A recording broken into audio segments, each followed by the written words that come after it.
Presiden Joko Widodo mengumumkan pemberlakuan pembatasan kegiatan masyarakat atau PPKM darurat untuk menekan lonjakan kasus COVID-19 pada Kamis 1 Juli 2021. PPKM darurat berlaku mulai tanggal 3 hingga 20 Juli 2021 di Jawa dan Bali, atau tepatnya di 122 kabupaten atau kota di 7 provinsi. Rinciannya adalah 48 kabupaten atau kota yang nilai asesmen situasi pandeminya level 4 dan 74 kabupaten atau kota yang nilai asesmen situasi pandeminya level 3.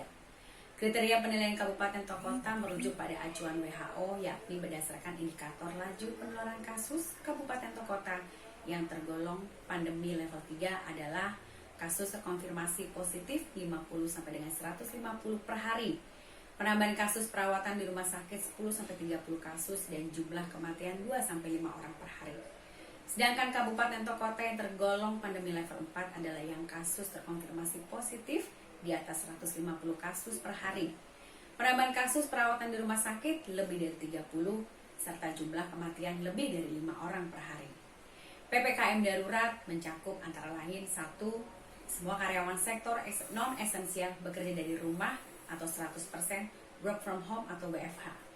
Kedua, seluruh kegiatan belajar mengajar dilakukan secara online atau daring. 3. Maksimal karyawan sektor esensial yang bekerja di kantor atau work from office sebanyak 50% saja. Untuk sektor kritikal diperbolehkan 100% WFH dengan penerapan protokol kesehatan yang sangat ketat. Cakupan sektor esensial adalah keuangan dan juga perbankan, pasar modal, sistem pembayaran, teknologi informasi dan komunikasi, perhotelan non-penanganan karantina, serta industri orientasi ekspor. Dan B, cakupan sektor kritikal adalah energi, kesehatan, keamanan, logistik dan transportasi, industri makanan dan minuman, dan penunjangnya, petrokimia, semen, objek vital nasional, penanganan bencana, proyek strategis nasional, konstruksi utilitas dasar yaitu listrik dan air, serta industri pemenuhan kebutuhan pokok masyarakat sehari-harinya. C. Untuk supermarket, pasar tradisional, toko kelontong, dan pasar swalayan yang menjual kebutuhan sehari-hari dibatasi jam operasionalnya hanya sampai dengan pukul 20.00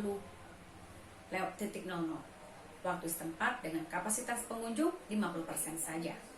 Keempat, untuk kegiatan di pusat perbelanjaan seperti mal atau pusat perdagangan ditutup. 5. Untuk restoran dan rumah makan tidak ada layanan makan di tempat atau dine-in.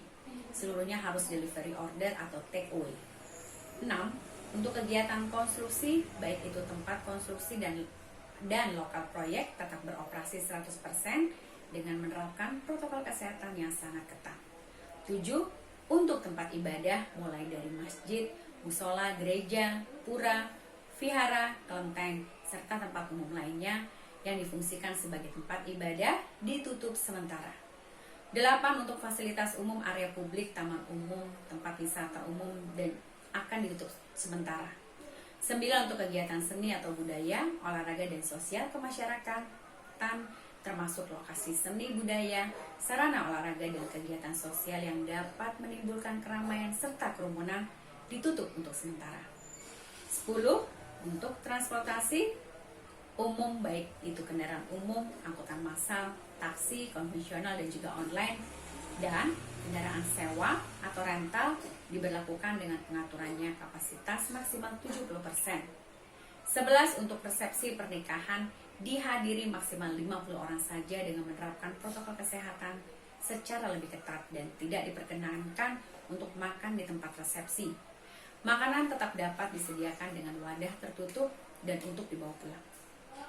12. Untuk pelaku perjalanan yang menggunakan moda transportasi jarak jauh, mulai dari pesawat, bus, kereta api, harus menunjukkan kartu vaksin minimal vaksin dosis pertama dan PCR test H-2 untuk pesawat, serta antigen H-1 untuk moda transportasi jarak jauh lainnya. Jangan lupa subscribe ya!